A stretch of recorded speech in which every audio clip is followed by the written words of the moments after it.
कभी नोटिस किया है ट्रेडिंग में सबसे ज्यादा फ्रस्ट्रेशन कब होती है? स्टॉप लॉस हिट हो तब? नहीं, सबसे ज्यादा फ्रस्ट्रेशन तब होती है जब स्टॉप लॉस हिट हो जाए और बाद में मार्केट वही डायरेक्शन में चला जाए जहां आपने सोचा था। मेरे साथ बहुत बार हुआ है। पहले मुझे लगता था कि मेरा एनालिसिस गलत है, लेकिन बाद में समझ आया कि प्रॉब्लम एनालिसिस में नहीं थी, टाइमिंग में थी। हम में से बहुत लोग एनालिसिस पर बहुत टाइम स्पेंड करते हैं, चार्ट देखते हैं, ट्रेंड आइडेंटिफाई करते हैं, लिक्विडिटी देखते हैं, कंफर्मेशन ढूंढते हैं, लेकिन सब ये देखने के बाद भी जब वो एंट्री का टाइम आता है, या तो वो जल्दी एंट्री ले लेते हैं या तो फिर इतना वेट करते हैं कि रिस्क रिवॉर्ड ही खत्म हो जाए।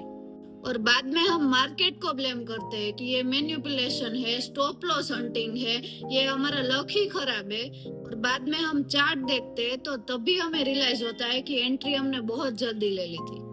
उस टाइम पर हम सिर्फ स्क्रीन देखते रह जाते हैं और दिमाग में सिर्फ एक ही थॉट आता है, यार मेरा स्टॉप लॉस हिट करना था। और ऑनेस्टली शायद हर ट्रेडर ने ये एक्सपीरियंस किया होगा। पहले गुस्सा आता है, बाद में कंफ्यूजन और लास्ट में डाउट। डाउट किस पर? स्ट्रेटेजी पर। और बाद में हम सोचते हैं कि शायद स्ट्रेटेजी ही गलत हो, या मार्केट ही समझ ना आ रहा हो, या फिर कुछ और सीखना पड़ेगा। लेकिन इंटरेस्टिंग बात ये है कि सेम चीज अगले दिन रिपीट हो जाती है। क्यों? क्योंकि हम हर बार स्ट्रेटेजी चेंज करना सोचते रहते हैं, एग्जीक्यूशन चेंज करना नहीं। एक और बहुत कॉमन चीज है, स्टॉप लॉस हिट होते ही हम चार्ट को जूम करके देखना शुरू कर देते हैं और एक कैंडल एनालाइज करना शुरू कर देते हैं, पर ट्रेड लेने से पहले कभी इतना पेशेंस नहीं होता। वही सबसे बड़ा डिफरेंस है, ट्रेड लेने से पहले जल्दी और ट्रेड खत्म होने के बाद एनालिसिस। शायद उल्टा होना चाहिए। कभी कभी सिर्फ 2 मिनट का वेट भी पूरा ट्रेड चेंज कर सकती है, लेकिन लाइव मार्केट में वो 2 मिनट भी 2 घंटे बराबर लगते हैं। इसीलिए पेशेंस सिर्फ सुनने में सिंपल वर्ड लगता है, पर जब मार्केट की बात आती है तब पेशेंस रखना सबसे डिफिकल्ट काम हो जाता है। और फिर एक और डेंजरस हैबिट शुरू होती है। स्टॉप लॉस हिट हुआ, मार्केट ऊपर चला गया और बिना सोचे दोबारा एंट्री ले लेते हैं, सिर्फ इसीलिए क्योंकि लगता है कि इस बार मूव मिस नहीं होना चाहिए। प्रॉब्लम ये है कि दूसरी एंट्री प्लान से नहीं होती, इमोशन से होती है, और इमोशनल डिसीजन का रिजल्ट हर बार सेम नहीं होता। ट्रेडिंग में एक चीज बहुत अजीब है, कभी कभी एनालिसिस बहुत सही होता है, डायरेक्शन भी सही होता है, बस एंट्री के टाइम गलत हो जाता है और फिर पूरा दिन सिर्फ यही सोचते रहते हैं कि मार्केट गलत था, पर मार्केट तो सिर्फ अपना काम कर रहा था, हम ही जल्दी एंट्री ले ली थी। और जब भी ऐसा हो, तुम्हारा स्टॉप लॉस हिट हो जाए और बाद में मार्केट तुम्हारे डायरेक्शन में चला जाए, तो उस ट्रेड को इग्नोर मत करना, उस चार्ट को देखना, क्योंकि कई बार सबसे बड़ी लर्निंग हमें प्रॉफिटेबल ट्रेडर से नहीं, ऐसे फ्रस्ट्रेटिंग ट्रेडर से मिलती है। और शायद इसी वजह से ट्रेडिंग सिर्फ चार्ट का गेम नहीं है, डिसीजन का गेम है। और सिर्फ एक छोटा सा डिसीजन, कब एंट्री लेनी है और कब सिर्फ वेट करना है, वही कभी कभी पूरे दिन का रिजल्ट डिसाइड करता है। एक और चीज जो शायद हर ट्रेडर करता है, स्टॉप लॉस हिट होने के बाद पीएनएल देखना। जैसे ही रेड कलर दिखता है पूरा मूड ही चेंज हो जाता है, एनालिसिस या सेटअप कुछ याद ही नहीं रहता, एक ही थॉट आता है कि ये लॉस रिकवर करना है। वहीं से प्रॉब्लम स्टार्ट होती है। फिर मार्केट को देखते ही हर जगह सेटअप दिखने लगता है। पहले जो ट्रेड नॉर्मल लगता था अब वो परफेक्ट लगने लगता है, क्योंकि अब डिसीजन चार्ट नहीं पीएनएल ले रहा होता है। एक और इंटरेस्टिंग बात नोटिस करना, जब भी ट्रेड प्रॉफिट में होता है तब भी हमारा दिमाग शांत नहीं होता, तब वो सोचता है कि थोड़ा और होल्ड कर लिया होता। जब लॉस होता है तब लगता है कि एंट्री नहीं लेनी चाहिए थी। मतलब रिजल्ट चाहे कुछ भी हो, पर दिमाग को कंप्लेन करने के लिए कोई ना कोई रीजन मिल ही जाता है। ट्रेडिंग में शायद सबसे डिफिकल्ट काम मार्केट को प्रेडिक्ट करना नहीं है, सबसे डिफिकल्ट काम है अपने इमोशन को प्रेडिक्ट करना। हमारा कभी कभी कॉन्फिडेंस ज्यादा होता है, कभी फियर ज्यादा होता है, कभी फोमो और कभी रिवेंज, पर मार्केट को इन चीजों से कुछ भी फर्क नहीं पड़ता।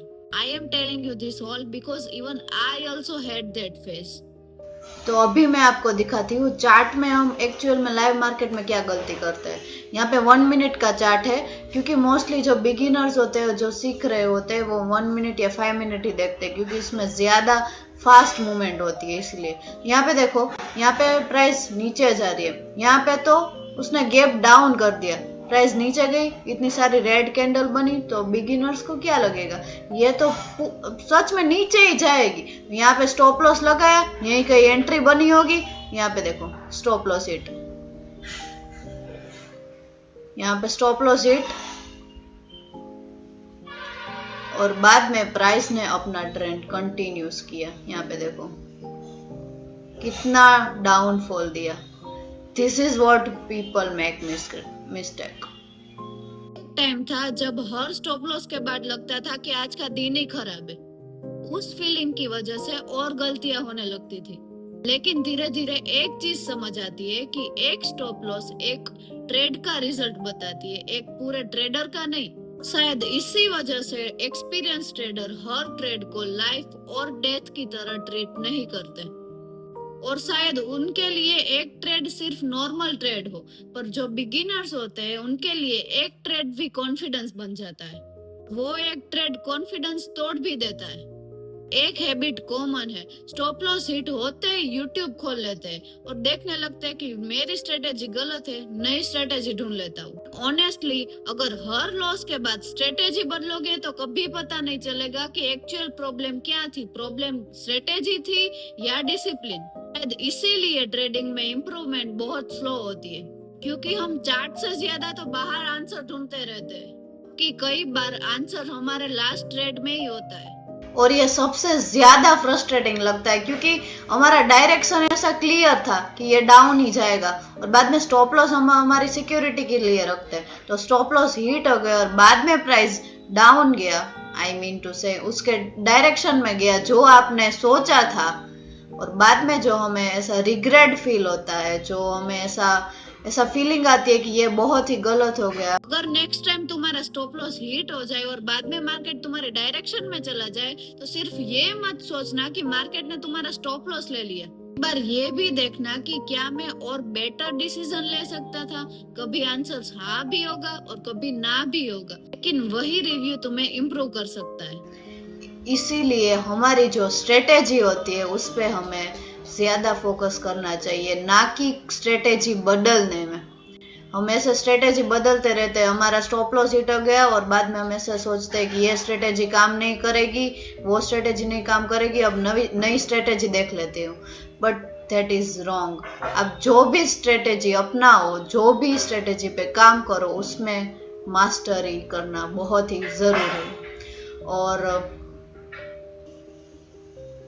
एंड ऑल्सो मैं आपको सिर्फ बता रही हूँ कि ये कॉमन मिस्टेक्स क्या होती है। इसमें कोई मैं आपको रिकमेंडेशन नहीं दे रही हूँ कि आपको ये करना चाहिए या वो करना चाहिए। आपको अपने रिस्क रिवॉर्ड को देख के ही अपना ट्रेड और आपका जो होता है उसको प्लान करना चाहिए।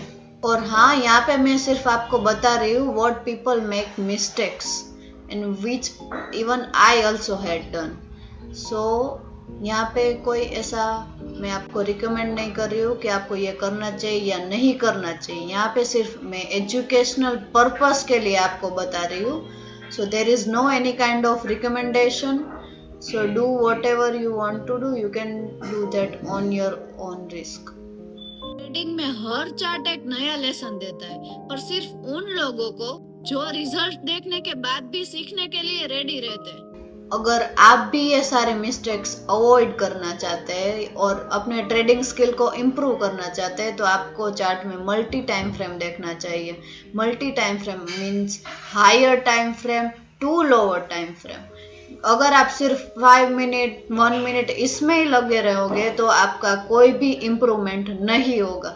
आपको हायर टाइम फ्रेम से लेके लोअर टाइम फ्रेम तक देखना होता है, और उसमें भी सिर्फ सिर्फ टाइम फ्रेम काम नहीं करती। There are many other factors also जो आपको सीखने होते, जो आपको समझने होते।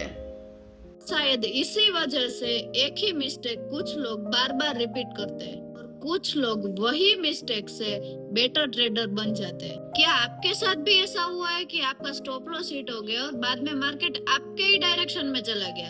अगर ऐसा हुआ हो तो मुझे कमेंट में जरूर बताना। अगर आप सच में रिलेट करते हो तो इस वीडियो को लाइक करना मत भूलना और चैनल को सब्सक्राइब भी कर देना। So that's all for today. Thank you so much for watching.